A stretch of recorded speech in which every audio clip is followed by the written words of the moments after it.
نبیوں کے خواب جو ہوتے ہیں وہ سچے ہوتے ہیں اور ان کی تعبیر ہوتی ہے. تو اس لیے ہمارے کچھ مفسر کہتے ہیں کہ چونکہ قرآن مجید میں رویا کا ذکر ہے تو اس کا مطلب ہے کہ اللہ تعالیٰ آپ صلی اللہ علیہ وسلم کو فزیکلی تو نہیں لے کر گئے تھے، لیکن ان کو اللہ تعالیٰ ذہنی طور پر خواب کے ذریعے آپ صلی اللہ علیہ وسلم پہلے مسجد اقصیٰ گئے اور پھر روایتوں میں آتا ہے کہ 7 آسمانوں پر گئے اور 7 آسمانوں پر ان کی ملاقات مختلف نبیوں سے ہوئی. اور اس میں ایک روایت یہ بھی ہے کہ ان کو جب حضرت موسیٰ ان کو ملے تو انہوں نے کہا کہ اے محمد بتا اللہ نے تجھ کو کیا تحفہ دیا. تو آپ صلی اللہ علیہ وسلم نے کہا کہ مجھے روایتوں میں جو آتا ہے، جو باتیں آتی ہیں ان کی حیثیت کیا ہے، وہ ہم اس کو چیک کر رہے ہیں. تو حضرت موسیٰ نے کہا کہ 50 نمازیں تو بہت زیادہ ہے، تیری امت اس کو ادا نہیں کر سکے گی. تو اس طرح وہ مکالمہ ہے کہ کافی چکر انہوں نے لگوائے اور پھر آخر میں 5 نمازوں کو فائنل کیا گیا کہ دن میں 5 نمازیں پڑھی جائیں گی. تو یہ اس کا پس منظر ہے، یہ میں نے آپ کو بتا دیا تاکہ پوری جو سورہ ہے اس کے اندر جو کچھ آپ بیان کر رہے ہیں وہ آپ کو پتہ چل جائے. تو اللہ تعالیٰ کہتے ہیں کہ پاک ہے وہ ذات جو راتوں رات لے گئی اپنے بندے کو ایک رات میں مسجد حرام سے مسجد اقصیٰ تک، الذی بارکنا حولہ، یہ وہ مسجد ہے جس کے آس پاس کو ہم نے بڑی برکت دی. کیونکہ جو بنی اسرائیل کا قبلہ تھا وہ مسجد اقصیٰ تھا اور یہ بنی اسرائیل کا قبلہ تھا. اور شروع میں اللہ تعالیٰ نے مسلمانوں کو جو قبلہ بنانے کا حکم دیا تھا شروع میں وہ مسجد اقصیٰ تھا. یعنی بالکل اسلام کے سٹارٹ میں اللہ تعالیٰ نے یہ آزمائش کرنے کے لیے کہ بنی اسرائیل میں کتنا تعصب پایا جاتا ہے اور جو لوگ مسلمان ہوں گے محمد صلی اللہ علیہ وسلم کے ساتھ ان کے دل کے اندر کتنی سچائی ہوگی کہ وہ جب اللہ ان کو کوئی حکم دے گا تو ان کا ریئیکشن کیا ہوگا. تو بالکل شروع میں جو نماز تھی وہ مسلمانوں کو حکم دیا گیا کہ آپ نے مسجد اقصیٰ کی طرف منہ کر کے نماز پڑھنی ہے. تو نبی صلی اللہ علیہ وآلہ وسلم مسجد اقصیٰ کی طرف منہ کر کے نماز پڑھتے تھے اور سارے صحابہ بھی پڑھتے تھے. مگر جب آپ مکہ میں نماز پڑھتے تھے تو وہ اس رخ پر آپ صلی اللہ علیہ وسلم نماز پڑھتے تھے کہ سامنے خانہ کعبہ آتا تھا اور اس کے بعد آگے جو ہے وہ ایک ہی رخ میں مسجد اقصیٰ بھی آتی تھی. تو آپ صلی اللہ علیہ وسلم سیٹسفائیڈ تھے کہ چلو میں دونوں قبلوں کو فالو کر رہا ہوں. مگر جب آپ صلی اللہ علیہ وآلہ وسلم مدینہ تشریف لے گئے تو دوسری پارے میں آپ پڑھتے ہیں کہ اس کا آغاز یہی ہوتا ہے کہ محمد تم بار بار آسمان کی طرف نظر اٹھا کر دیکھتے ہو کہ اللہ کا حکم کب آئے گا کہ میرا جو قبلہ ہے وہ خانہ کعبہ کو بنا دیا جائے. تو آپ بار بار اللہ تعالیٰ کی طرف ایک متلاشی نظروں سے دیکھتے تھے. تو ایک دن آپ صلی اللہ علیہ وسلم مسجد قبلتین جو کہ مدینہ میں، آپ لوگوں میں سے جس نے عمرہ کیا یا حج کیا وہ لازمی طور پر مسجد قبلتین بھی گیا ہوگا. مسجد قبلتین کا مطلب ہے کہ 2 قبلوں والی مسجد. ٹھیک ہے، آپ صلی اللہ علیہ وآلہ وسلم جب مدینہ چلے گئے تو آپ نے جا کے سب سے پہلی مسجد جو بنائی وہ مسجد قباء تھی. اور پھر اس کے بعد آپ صلی اللہ علیہ وسلم نے مسجد قبلتین اور مسجد نبوی کو بنایا. تو آپ صلی اللہ علیہ وسلم ایک دفعہ مسجد قبلتین میں، قبلتین تسنیہ ہے اور تسنیہ کا مطلب ہوتا ہے 2 قبلوں والی. تو آپ صلی اللہ علیہ وسلم ایک دفعہ مسجد قبلتین میں مسلمانوں کو نماز پڑھا رہے تھے مسجد اقصیٰ کی طرف منہ کر کے. اب مدینہ کے اندر ایسی سچویشن نہیں پیدا ہو رہی تھی کہ خانہ کعبہ بھی آئے سامنے اور مسجد اقصیٰ بھی آئے، یہ نہیں پیدا ہو رہا تھا. لہذا آپ صلی اللہ علیہ وسلم بیت المقدس ہی کی طرف منہ کر کے نماز پڑھنے پر مجبور تھے. بیت اللہ کی طرف آپ کا منہ کرنا بنتا ہی نہیں تھا. تو پھر اللہ تعالیٰ نے جب آپ نماز پڑھا رہے تھے مسجد اقصی کی طرف منہ کر کے، اسی دوران میں آپ پر وحی کی کہ اے محمد نماز کے دوران ہی تم اپنا منہ خانہ کعبہ کی طرف کر لو. یعنی یوں جیسے آپ دیکھیے کہ یوں کر کے جو ہے وہ مسجد اقصی تھی اور آپ نماز پڑھا رہے تھے، تو نماز کے دوران ہی میں اللہ نے کہا کہ یوں رخ بدل کر آپ جو ہیں وہ اب خانہ کعبہ کی طرف منہ کر لیں. اب یہ اللہ تعالیٰ کا فائنل حکم ہے، اور یہ اللہ تعالیٰ نے اس لیے دکھایا کہ یہ بنی اسرائیل کے لوگ اس قسم کی بحثوں میں نہ پڑیں کہ لو جی کبھی کوئی ان کا قبلہ ہوتا ہے تو کبھی کوئی ان کا ہوتا ہے. تو اللہ تعالیٰ نے یہ بتایا کہ سارے قبلے میرے ہی ہیں، اور میں جس طرف چاہوں میں اس کو اپنا رخ قرار دے سکتا ہوں. مشرق، مغرب، شمال، جنوب سارے میرے ہیں. لیکن اے محمد اور مسلمانوں، اب میں نے تمہارے لیے خانہ کعبہ کو ہی مقرر کر دیا ہے، تو اب تم دنیا کے کسی بھی گوشے میں جاؤ، جہاں جاؤ تو تمہیں اسی کی طرف منہ کر کے نماز پڑھنی ہے. دنیا کے اندر یہی تمہارا قبلہ ہے. پہلے دن سے ہی جو دنیا میں اللہ کی عبادت کے لیے مسجد بنائی گئی تھی وہ مسجد حرام ہی تھی، بیت المقدس یہ اپنا بیت اللہ ہی تھا. اور پھر اس کے بعد اللہ تعالیٰ نے بنی اسرائیل کا جو قبیلہ مقرر کیا تھا وہ مسجد اقصی تھا. اور اب اللہ تعالیٰ ایک فائنل حکم اپنا جو دے رہے ہیں محمد صلی اللہ علیہ وسلم کے فالوورز کو، اللہ کے فالوورز کو، اور اگر بنی اسرائیل بھی ایمان لاتے ہیں تو اب ان کو خانہ کعبہ ہی کو اپنا قبلہ بنانا ہے. یہ بات آپ پہ کلیئر ہو گئی؟ اتنی لمبی تمہید میں نے اس لیے باندھی کہ یہ ساری سچویشن آپ پر واضح ہو جائے. اور دوسرے بارے میں کا آغاز اس بات سے ہوتا ہے کہ اب یہ بے وقوف یہودی یہ بات کہیں گے کہ دیکھو اچھا خاصا یہ ہمارے قبلے کو فالو کر رہے تھے، اب کس نے ان کا رخ بدل دیا. تو اے محمد تم دنیا میں جہاں بھی جاؤ نماز پڑھو گے، اللہ تمہاری نماز کو قبول کرے گا. لیکن اب قبلہ جو ہے وہ ایک یکجہتی کے لیے، ایک ڈسپلن کے لیے اللہ تعالیٰ خانہ کعبہ کو ہی بنا رہا ہے. یہ میں نے کوشش کی ہے کہ پوری اس کی ہسٹری بیان کر دوں آپ کے سامنے تاکہ ہر بات اچھی طرح واضح ہو جائے. تو کوئی سوال اس بارے میں آپ کا بنتا ہے کسی کا؟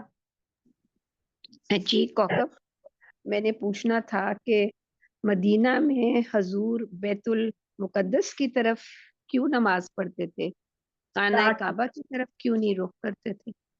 اچھا طاہرہ باجی، شاید آپ میری جو ابتدائی گفتگو ہے اس میں آپ شاید نہیں تھی کلاس کے اندر. چلیں کوئی بتائے گا. ابینا جی آپ سوری. بتائیے طاہرہ باجی کو، بتائیے آپ ذرا کیا ہم نے بولا ابھی کیا سیکھا.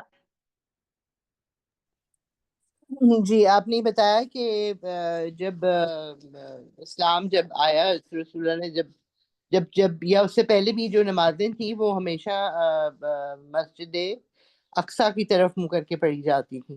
تو رسول اللہ صلی اللہ علیہ وسلم بنی اسرائیل پڑھتے تھے. جی بنی اسرائیل.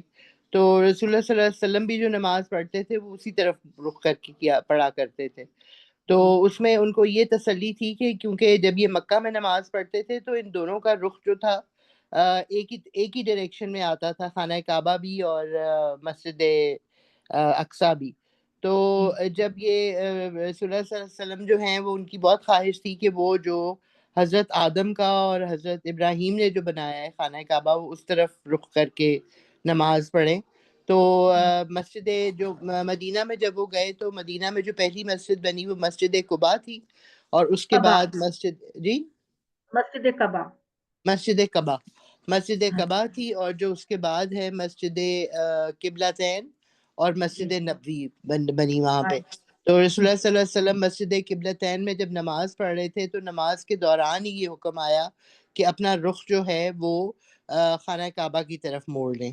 تو انہوں نے نماز پڑھنے کے دوران ہی جو اپنا رخ ہے وہ خانہ کعبہ کی طرف موڑ لیا. اور یہ بھی بات ہوئی کہ مطلب اب جو بنی اسرائیل ہیں وہ اس بات کا مذاق اڑائیں گے کہ یہ بھی فیصلہ نہیں کر سکتے کہ انہوں نے کس طرف رخ کر کے نماز پڑھنی ہے. مگر اس دن کے بعد سے جو ہے پھر جو نماز ہے اس کا رخ خانہ کعبہ کی طرف ہو گیا. مسجد الحرام کی طرف ہو گیا۔ زبردست۔ جی طاہرہ باجی جی آپ کو جواب مل گیا؟ بہت بہت شکریہ، ہاں بالکل جی، بہت بہت شکریہ میری خاطر۔ یعنی اللہ میں یہ بات کہتے ہیں کہ دنیا میں جو پہلی مسجد بنی تھی در حقیقت وہ تو خانہ کعبہ تھی، لیکن جب اللہ تعالیٰ نے یہ حضرت موسیٰ علیہ السلام کی قوم جو بنی اسرائیل تھی، پہلے وہ ایک باکس کو سامنے رکھ کر، جس کا آج کل بھی بڑا ذکر چلتا ہے نا، ایک باکس رکھ کے سامنے نماز پڑھا کرتے تھے۔ پھر حضرت داؤد کے زمانے میں اور حضرت سلیمان کے زمانے میں اس کو تعمیر کیا گیا۔ تو جب آپ صلی اللہ علیہ وسلم نئے نئے پیغمبر بنے تھے تو تب اللہ تعالیٰ نے یہ دکھانے کے لیے کہ بنی اسرائیل ہو یا بنی اسماعیل ہو، دونوں کا مذہب ایک ہی ہے، تو یہ کہا کہ پہلے تم جو ہے نا وہ بیت المقدس کی طرف منہ، یعنی ہم لوگوں کے لیے جب تک نبی صلی اللہ علیہ وسلم تشریف لائے، جب تک کوئی نیا حکم نازل نہیں ہوتا تھا تو ہمیں بنی اسرائیل کی جو کتاب ہے تورات، اس کو فالو کرنا ہوتا تھا، اس کے حکموں کو فالو کرنا ہوتا تھا جب تک قرآن کا حکم نہیں آتا تھا، کیونکہ اللہ تعالیٰ چاہتے تھے کہ ان لوگوں کو یہ پتہ چلے کہ بیسک دین ہر ایک کا یہی ہے۔ تو آپ صلی اللہ علیہ وسلم مکہ میں رہتے ہوئے آپ کو بیت المقدس کی طرف منہ کر کے نماز پڑھنا تھا، تو وہ آپ صلی اللہ علیہ وسلم اس رخ پر کھڑے ہوتے تھے کہ سامنے بیت الحرام بھی آ جاتا تھا اور مسجد اقصی بھی آ جاتی تھی۔ تو آپ صلی اللہ علیہ وسلم کو یہ بات اتنا نہیں کھٹتی تھی، اور پھر جب آپ صلی اللہ علیہ وسلم مدینہ تشریف لے گئے تو ظاہر ہے کہ وہ دونوں قبلے ایک طرف نہیں آتے تھے، یعنی وہ تو اس میں آپ صلی اللہ علیہ وسلم بار بار، تو دوسرے سپارے کے اندر یہ ذکر ہے کہ آپ بار بار اپنا چہرہ آسمان کی طرف اٹھاتے تھے اور انتظار کرتے تھے کہ اللہ کی طرف سے کب حکم آئے گا کہ میں خانہ کعبہ کی طرف منہ کر کے نماز پڑھوں۔ تو جب آپ صلی اللہ علیہ وسلم مدینہ تشریف لے گئے تو ایک دن مسجد اقصی میں آپ نماز پڑھا رہے تھے، مسجد اقصی نہیں، مسجد قبلتین۔ مسجد قبلتین کا مطلب ہے دو قبلوں والی مسجد، کیونکہ پہلے آپ صلی اللہ علیہ وسلم یوں سامنے مسجد اقصی تھی، اس کی طرف منہ کر کے پڑھا رہے تھے، پھر نماز کے دوران ہی میں اللہ نے آپ کو وحی کیا کہ اے محمد اب تم اپنا رخ بیت اللہ کی طرف کر لو۔ تو نماز کے دوران ہی میں آپ نے اپنا رخ بدلا اور آپ نے بیت اللہ کی طرف منہ کر لیا، اور سارے صحابہ کرام نے۔ تو اس لیے اس مسجد کو مسجد قبلتین کہتے ہیں۔ قبلتین جو ہے یہ تثنیہ ورڈ ہے، اور اس کا مطلب ہوتا ہے کہ دو قبلوں والی مسجد، یعنی ایسے کر کے آپ کھڑے تھے اور آپ کو حکم دیا گیا کہ آپ یوں پلٹ جائیں، تو اس طرح آپ صلی اللہ علیہ وسلم نے وہ نماز جو ہے وہ دو قبلوں کی طرف منہ کر کے پڑھی۔ تو اس چیز کی نسبت پتہ چل جائے آپ کو، اس لیے میں نے اتنی ڈیٹیل پہ آپ کو بتایا ہے۔ تو اللہ تعالیٰ کہتے ہیں کہ پاک ہے وہ ذات جو راتوں رات لے گئی اپنے بندے کو لیلن، ایک ہی رات میں، مسجد حرام سے مسجد اقصی کی طرف، جس کے آس پاس کو ہم نے بڑی برکتوں سے نوازا، لے نوریہ، تاکہ ہم دکھائیں اس کو من آیاتنا، اپنی نشانیاں، یعنی محمد صلی اللہ علیہ وآلہ وسلم کو ہم اپنی نشانیاں دکھائیں۔ انہو هو السمیع البصیر، بے شک اللہ تعالیٰ وہی ہیں سننے والے اور دیکھنے والے۔ اللہ تعالیٰ ہی ہیں جو دیکھنے والے بھی ہیں اور سننے، سمیع کہتے ہیں سننے والے کو، بصیر کہتے ہیں دیکھنے والے۔ اللہ تعالیٰ کے علم میں ہر چیز ہے۔ وَآتَيْنَا مُوسَى الْكِتَابَ وَجَعَلْنَاهُ هُدًى لِبَنِي إِسْرَائِيلَ أَلَّا تَتَّخِذُوا مِن دُونِي وَكِيلًا۔ آتَيْنَا کا مطلب ہوتا ہے ہم نے دیا، ہم نے دی موسیٰ کو کتاب۔ وہ آپ سب کو پتہ ہے کون سی کتاب دی؟ تورات۔ تورات حضرت موسیٰ پہ نازل ہوئی، ہم نے موسیٰ کو تورات ادا کی، وَجَعَلْنَاهُ هُدًى لِبَنِي إِسْرَائِيلَ، اور ہم نے انہی بنی اسرائیل کے لیے اپنی کتاب کو نازل کیا کہ وہ ان کے لیے ہدایت بنے، تورات ان کے لیے ہدایت بنے۔ اللہ تتخذوا من دونی وکیلا، اور یہ کہ اصل میں یہ ان لا ہے، ان لا ہے، یہ اللہ جو ہے وہ ان اور لا سے مل کر بنا ہے، جس کا مطلب ہے کہ نہیں، ہم نے بنی اسرائیل کو کتاب عطا کی اور اس کو بنایا ہم نے ہدایت کا ذریعہ کہ نہ بناؤ کسی کو بھی میرے علاوہ کارساز۔ اللہ اللہ تتخذو کہ تم نہ بناؤ من دونی میرے علاوہ وکیلا کسی کو بھی کارساز نہ بناؤ۔ ہم یہ کارسازی کا سارا فرض جو ہیں وہ ہمارے شیعہ بھائی جو ہیں وہ حضرت علی کی طرف منتقل کر دیتے۔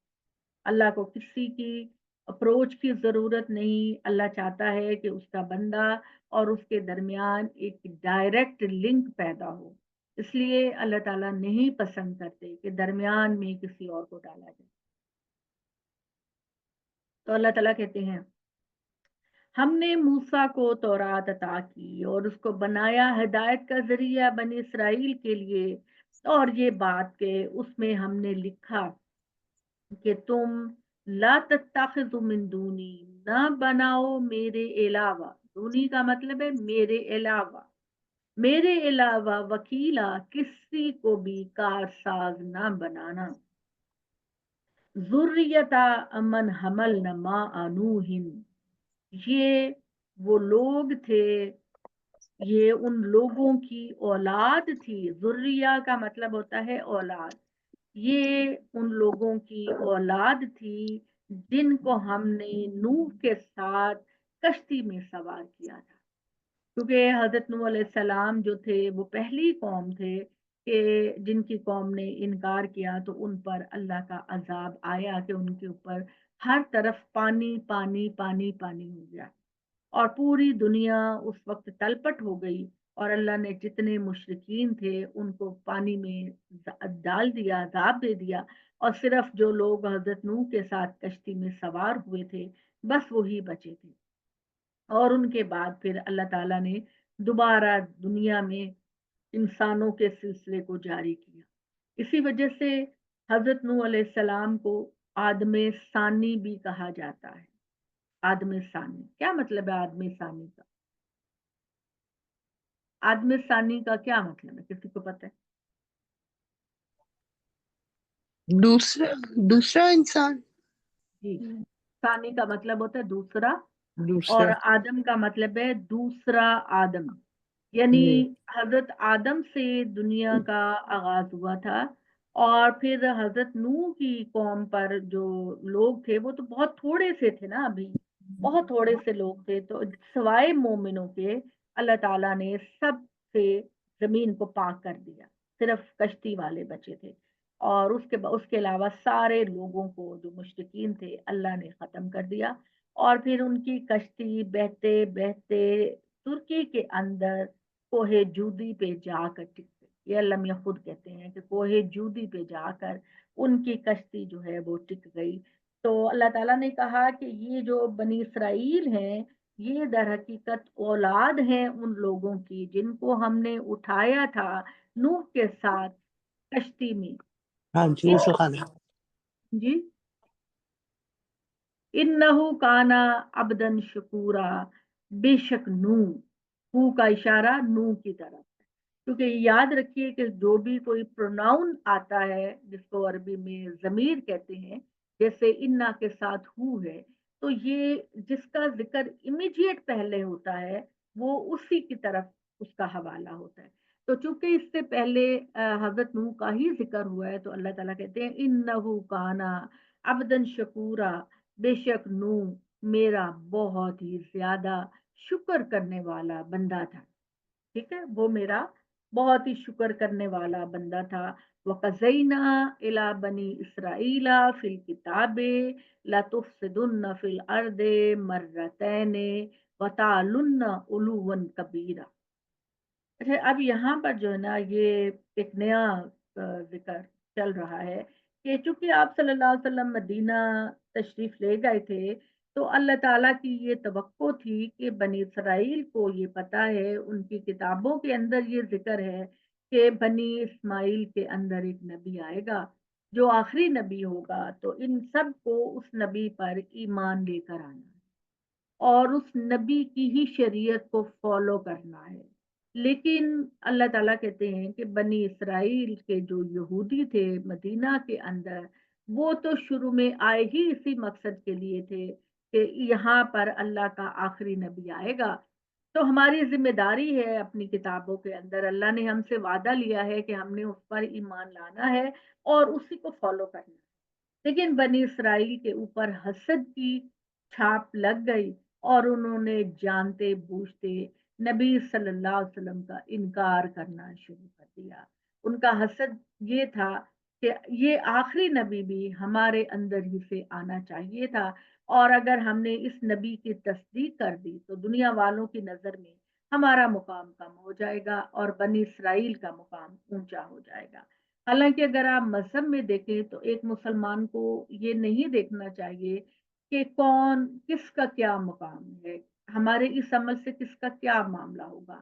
ان کو صرف یہی کرنا چاہیے کہ میرے اللہ کا یہ حکم ہے اور میں کسی تعصب کا شکار نہیں ہوں گا اور میں کسی حسد کا شکار نہیں ہوں گا، میرا رب مجھے جو کہے گا میں وہ کروں گا۔ اور یہ اس کی سب سے بڑی مثال فرشتوں کی ہے کہ اللہ تعالیٰ نے فرشتوں کو نور سے پیدا کیا، لیکن جب اللہ نے کہا کہ تم سجدہ کرو تو سب نے آدم کو سجدہ کیا، جبکہ شیطان نے آدم کو سجدہ نہیں کیا، وہ جھوٹی انانیت اور غرور میں مبتلا ہو گیا اور اللہ کا نافرمان بنا۔ تو اس سارے واقعے سے ہمیں یہ معلوم ہوتا ہے کہ آپ یہ نہ دیکھیں کہ اللہ تعالیٰ کس کو کیا مقام دے رہے ہیں، یہ نہ دیکھیں، آپ نے کرنا ہے کہ چونکہ یہ میرے آقا میرے خالق مالک کا حکم ہے تو میں نے اس میں کسی حسد و تعصب میں نہیں جانا،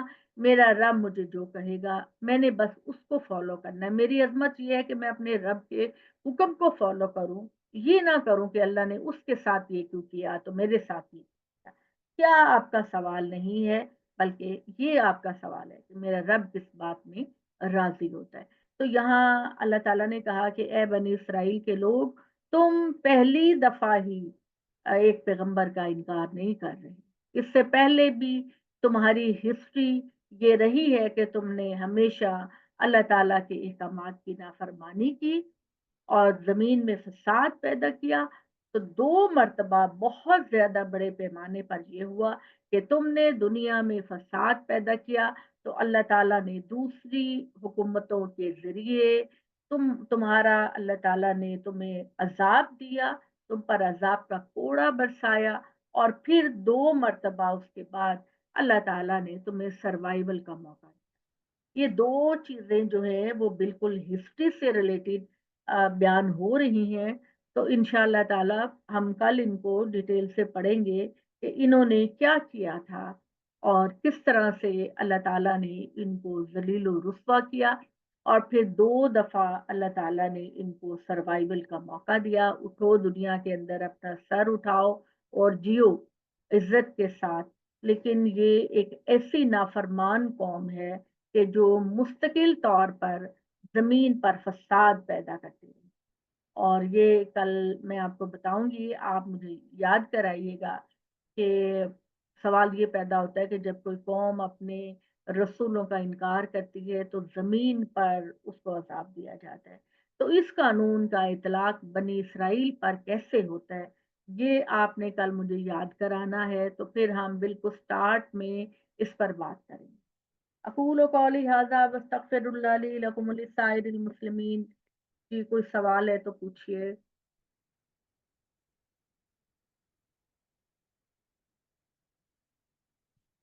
کوئی نہیں ہے تو پھر ہم دعا کر لیتے ہیں، ٹھیک ہے جی۔